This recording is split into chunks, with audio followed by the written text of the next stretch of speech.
Good morning, and thank you so much for everyone for being here, and thanks to Penny Pritzker, who continues her great service, her public service to our country and internationally with what she's doing now for Ukraine, which is so critical. Thank you, Madam Secretary. Thank you for having me. Let me start with the invasion. Since the invasion by Vladimir Putin in February of 2022, many people have been focusing on the battlefield, on the ground and air war.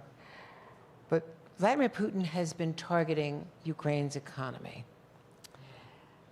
its economic infrastructure, its energy infrastructure. And so I want to ask you first about the devastating impact on Ukraine's economy, which is so closely integrated with its ability to fight back against Putin. Yeah, you're exactly right. The war is as much about undermining Ukraine's economic viability as it is about territory. Actually, there's probably 60% of Ukraine that has not, and the geography that's not been affected by the war. But just since March of this year, there have been 9 waves of attacks, air attacks on Ukraine's energy system. Ukraine generates about 18 gigawatts of power a year and about 9 gigawatts, so roughly half the generation capacity has been negatively affected by these air attacks. So you can just imagine, and then of course we've had the horrific situation, the attack on the Children's Hospital, which really goes to the hearts and minds and security sense of the Ukrainian people. So the challenge economically is huge. The World Bank estimated before the wave of March attacks that the cost to rebuild Ukraine would be about $486 billion. Obviously, that number's just gone up. So the situation is tough. Early in the war, we were all concerned about Zaporizhzhia, the largest nuclear plant facility in Europe. Colleagues of mine in Germany very concerned about, a Chernobyl-like effect, given the vagaries of war. Now, Russia still controls some of that territory, and Ukraine has had to manage replacing a lot of that energy as some of those reactors have been shut down. So the energy sector has been a critical issue, as well as these are war crimes because these are civilian targets. Yes, there's no doubt that the onslaught continues. However, the great news is that the United States and our allies have absolutely run towards the challenge. I announced in Berlin at the Berlin Ukraine Recovery Conference $824 million of emergency energy support for Ukraine. The rest of our allies, European and Asian, have been doing the same. And the kind of all-hands-on-deck effort to try and replace as much of the gigawatts that have been damaged as possible before winter. Unfortunately, there's also a very, very hot summer going on.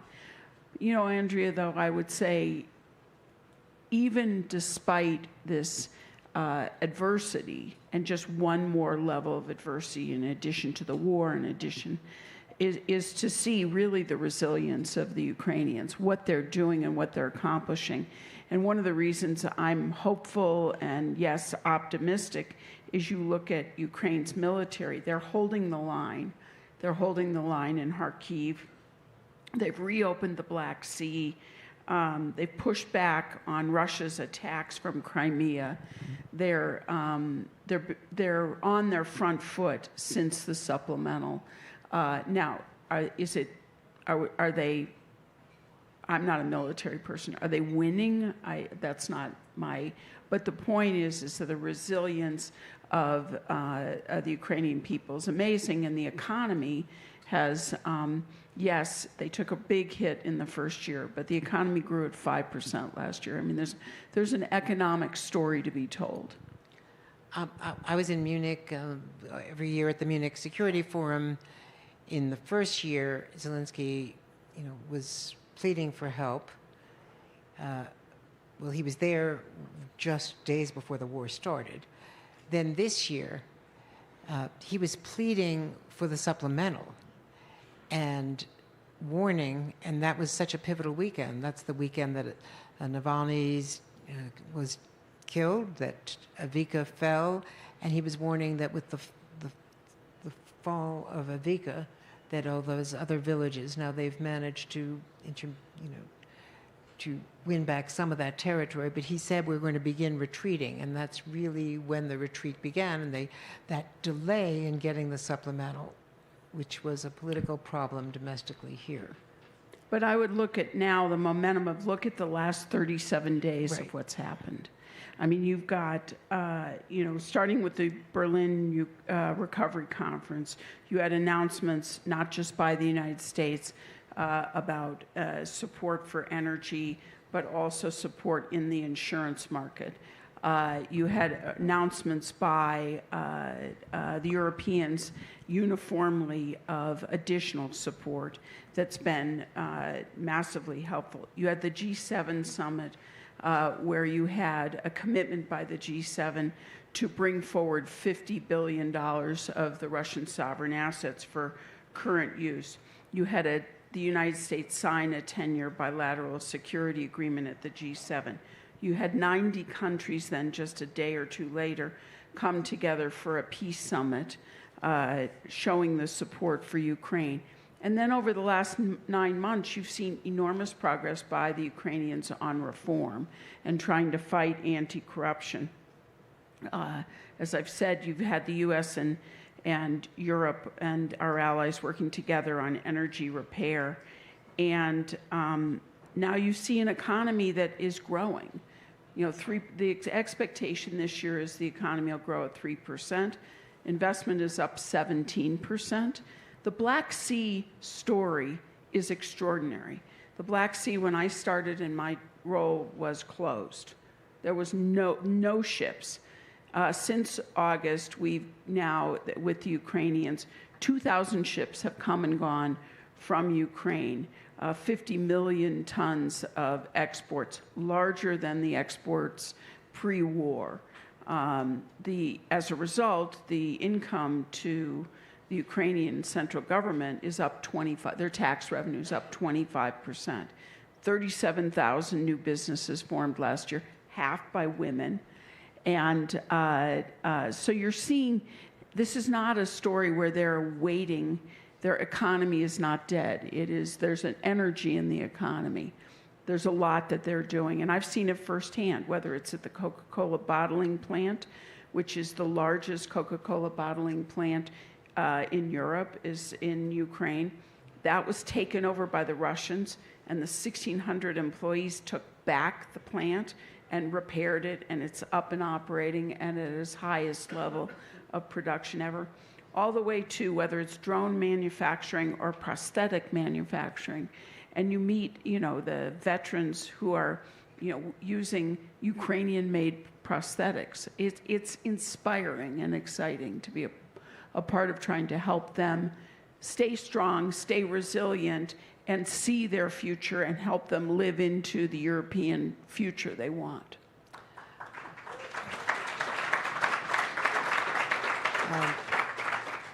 And I think, as you point out so correctly, the Black Sea was so critical. And there was no way that overland routes were going to get that grain out. And if you see the domino effects, as we do, sub-Saharan Africa, well, Egypt and sub-Saharan Africa, entirely dependent on grain exports. And so the famine and the resulting effects on an entire continent, as well as grain prices around the world. I had the privilege of interviewing Howard Buffett of the Buffett Foundation as he, with the German Marshall Fund, were traveling in Oklahoma and speaking as he did across the country to ranchers and farmers about the GDP effects of helping Ukraine. This is before the supplemental was passed, but just explaining across America that 90% of the money that we spend there on weapons comes back to the U.S. Acknowledging all of that, we're now facing a situation where the German government is talking about cutting in half their contributions to Ukraine in their next year budget. And despite the strong statements from the NATO summit that I covered last week, and the attempt to, solidify an irreversible path to NATO membership for Ukraine, there are real concerns across Europe in the last 48 hours, the last few days, about the choice of J.D. Vance. So I have to ask you about that, because he was isolated from the leadership by opposing the supplemental vote. He opposed Mitch McConnell. At the Reagan Institute last week, Zelensky gave a forceful presentation quoting from Ronald Reagan, introduced by Mitch McConnell, reaching out to Republican leadership. Mike Turner of House Intel were there, all the leaders were there, Lindsey Graham, in support of Ukraine. But now you have the most anti-Ukraine leading member of the Republican Party on the ticket. I think there's a couple of things to keep in mind. I'm not going to talk politics. No, and I'm not saying this in a political context. Yes, I understand. But I think there's a couple of things to keep in mind. First, if we look at the supplemental vote, which took a long time to happen but did happen, you had a bicameral, bipartisan vote, 70% of both houses supporting support for Ukraine. I think the previous panel talked about, and I think it's incumbent upon all of us to continue to educate the American people, but I think about what's at stake. It's not just Europeans' future, it's the United States security that's at stake. That there is a long conflict with Russia going on, and it's being prosecuted not just in Ukraine. The cyber attacks that we live with every single day in this country, and I dare say there's not a person in this room who hasn't probably been touched by it, whether it's in their business or in their personal life or stolen information, et cetera, or hospitals that have been affected. So I think that we need to continue to, I think the supplemental vote was a representation of where the American people are. I think we have to continue to drive home what's at stake with the war in Ukraine. And I think that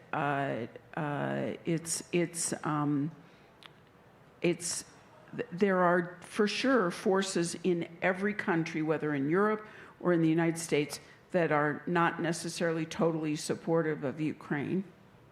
However, the good news is, even in this super election year that we're having globally, you're seeing, like President von der Leyen, who just got, reelected, you're seeing pro-Ukraine forces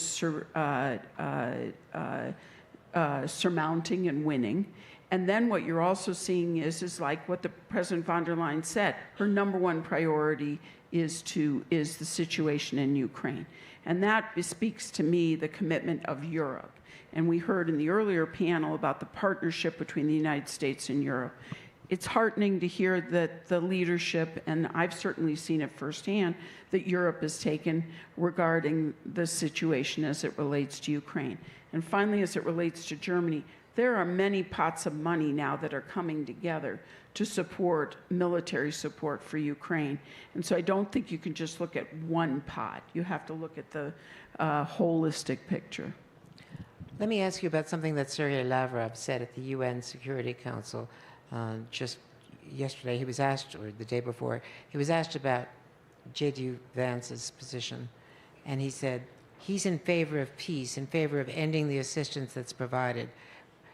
We can only welcome that. That's what we need to stop pumping Ukraine full of weapons. Then the war will end.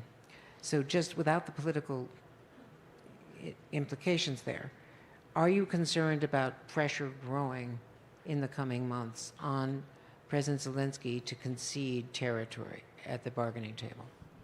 Look, I think that the administration's been absolutely clear. It's up to Ukraine what Ukraine wants to do as it relates to any kind of settlement, and nothing about Ukraine without Ukraine. And I think that's the appropriate posture for our country.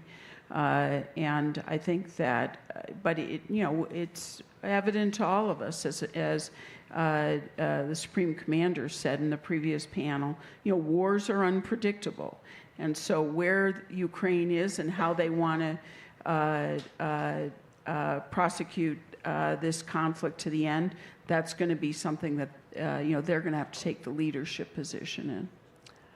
Let me ask you about something that I'm hearing from the investment community, that Ukraine, for all their resilience and creativity and amazing innovation, is not willing to share intellectual property with potential investors, and that this is a problem. And you have a much better insight into this. Yeah, that has not been an impediment that I have run into. I think that, the biggest, I'll just tell you, we most recently, and this has to do with U.S. intellectual property, we are in the midst of trying to complete, we've just last week at the NATO summit, Northrop Grumman signed the very first U.S.-Ukraine defense joint venture to produce medium caliber munitions in Ukraine. I mean, there's a lot of cooperation that's starting to happen. I'm starting to have CEOs call me and say, okay, maybe I don't want to wait till everything's resolved. Should we be looking at parts of Ukraine to do business? It doesn't mean people are making extraordinary investments, although there was a huge investment by a French company that was just over $1 billion that was recently announced into the telecommunications area. So, I mean, you're starting to see economic investment that is, not just dipping their toe, but taking action. Do they have manufacturing capacity, and are companies willing to locate there while it's still a war zone? Yes. So Northrop Grumman is in this joint venture. Will locate, these are Defense Industrial Production Act partnerships and co-production agreements that will be located in Ukraine. And finally, I know that this is personal for you. Yeah. And I wanted to ask you about your family roots, the Pritzker family. Your great-grandfather fled from the pogroms there in 1881, I believe. Mm-hmm. You recently visited your ancestral homeland in the town of Pritzker. So tell me about your connection to Ukraine. Well, it hits you pretty hard when you visit the first time I went to Ukraine and was as Secretary of Commerce. So I was there 3 times, and in fact gave the United States at the 75th memorial of Babin Yar, which is the event where the Nazis killed about 34,000 Jews by shooting them and pushing them into their bodies into a ravine. You're struck when you go to a place where the immigrant in our family came from, that he was trying to escape Russian oppression of Jews.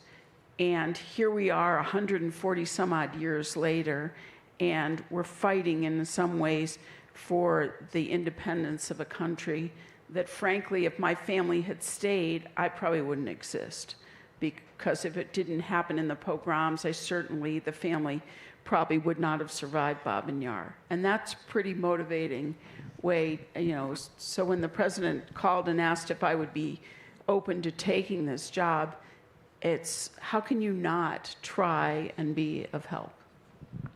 And my family as well. Yeah. Thank you, Andrea.